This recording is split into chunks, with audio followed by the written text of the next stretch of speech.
దాచేసా. అది మా మమ్మీకి తెలియక పాపం ఇల్లు మొత్తం 2 రోజులు వెతికింది. మా అత్త వాళ్ళని కూడా వెళ్ళి అడిగింది. తర్వాత చెప్పేసా అనుకోండి, నేను చేసే పనులన్నీ ఇట్లనే ఉంటాయి. ఇక ఆ రోజు సాయంత్రం నేను మా శాన్వి పాప పాండా మీద కూర్చొని బయటకు అలా చూసుకుంటూ మాట్లాడుకుంటున్నాం.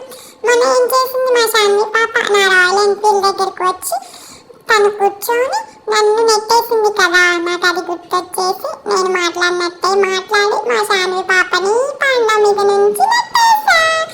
పాప మా శాన్వి పాప మా మమ్మీకి వెళ్ళి చూసుకుంటూ ఏడుస్తుంది. ఇంకోసారి నా జోలికి